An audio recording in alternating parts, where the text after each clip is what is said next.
In this video session, we are going to discuss the poem I Am Getting Old Now, which is the part of the syllabus of BA third year, English Literature paper first. I'm Getting Old Now, the poem is written by the contemporary Canadian poet Robert Kroetsch. Robert Kroetsch occupies a very significant position in the 20th century Canadian literature. And he is renowned for his masterly use of postmodern techniques in his writings. His poems are innovative, not only his themes, but also innovative in his techniques. So is the present poem, I'm Getting Old Now. The poem is a prose poem, quite vibrant yet simple, and presents the theme of cycle of life. It discusses the poet's acceptance of death as reality and links this acceptance of reality of death to the notion of past memories of his mother. The poem is in the form of an anecdote, which further leads to the analysis of the passage of time, discussion of age, and conclusively the poet's perspective on death. Although there is no clear-cut division in structure of the poem, but logically it may be studied in two parts.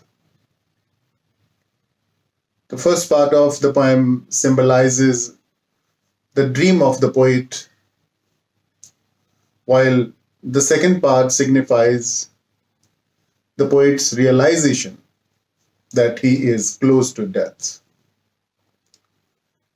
The poem opens with the statement, which is also the title of the poem, I'm getting old now. And in this way, it brings out the poet's awareness of his advancing age, that he is growing old. As he is getting old,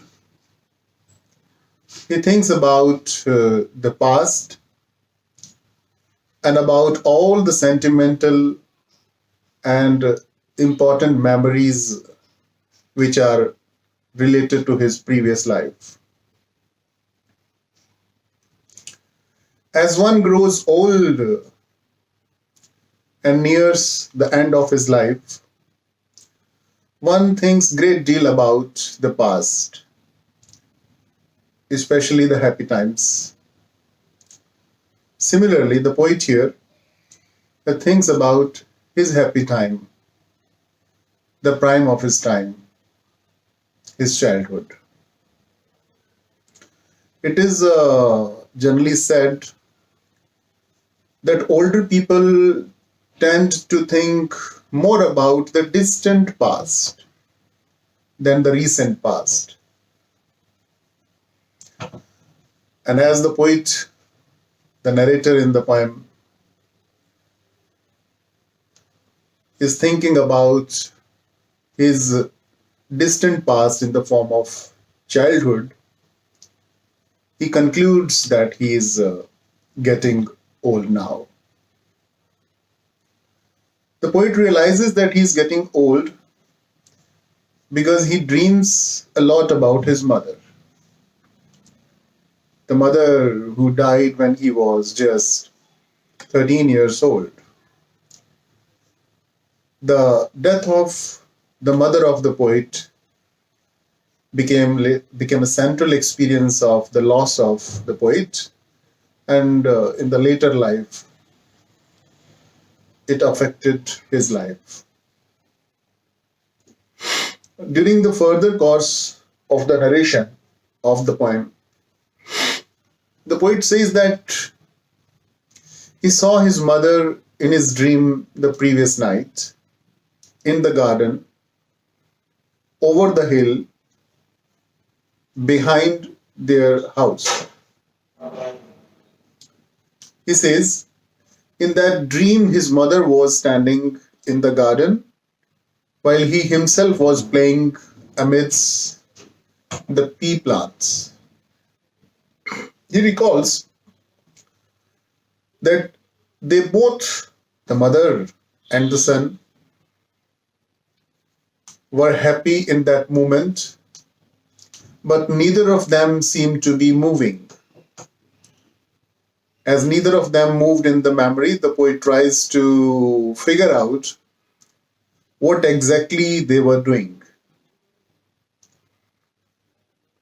He guesses he perhaps was kneeling down to pick the peas. The poet further attempts to recall that dream image, that his mother was standing still and she was watching the child, the poet, closely. He thinks that she was watching him with pride, watching him growing. Here, the poet makes an interesting recalling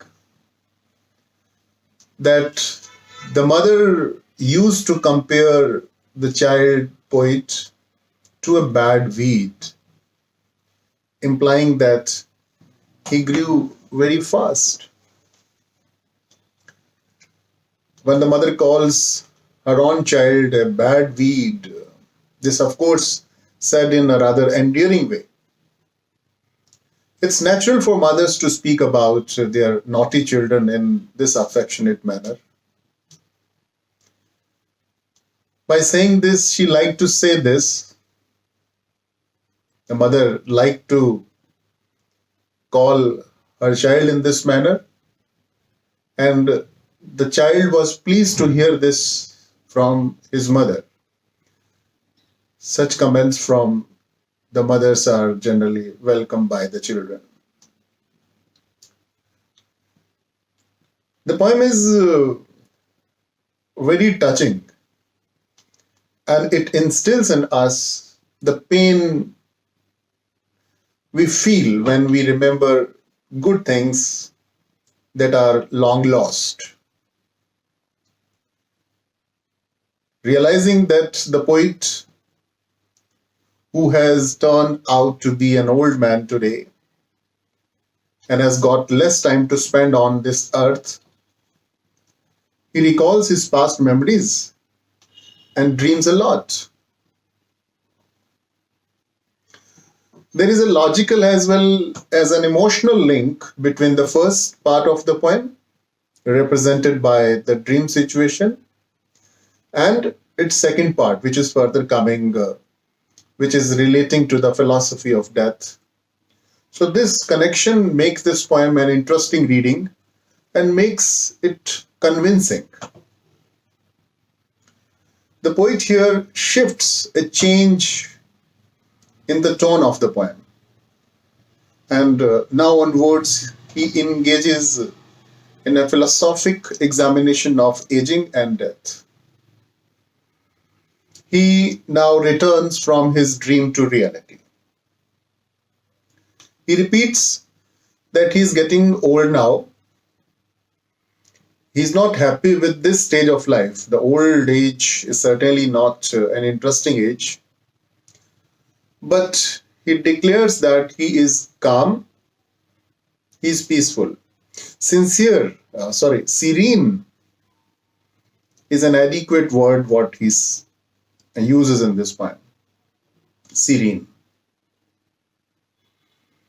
Here he comments that death is not his enemy. Death is the natural end of life, and he concludes that it is in the old age that one begins to regard death as a friend. During youth, one forgets death, but in old age, one remembers death again, or starts to remember death again. Hence, the old poet addresses death as a long lost friend whom he seeks to meet in the near future, means after passage of a short life, he will meet like somebody meets his friend after a break. The poet here gives the idea that he is almost waiting for death. He comments, it is a kind of watching. Like one awaits the meeting with a long lost friend, one who has been forgotten, and at this stage of life, in old age, what he himself is doing, he is watching and he is waiting to meet that friend. He tries to establish here the point that death is not an enemy of man. Therefore, one should not be afraid of death. On the contrary, one should happily accept death as the natural end of life. Written in a conversational tone, the poem in this way involves the poet's philosophy of death. There is a realization of its inevitability. And finally, a patient acceptance of death. At the very end of the poem, in the concluding line, the previous dream is recollected again. Once more, the poet is transported back to his old memories and begins to dream of his happy childhood. So the poem finally ends with a happy note, a positive note. Thank you.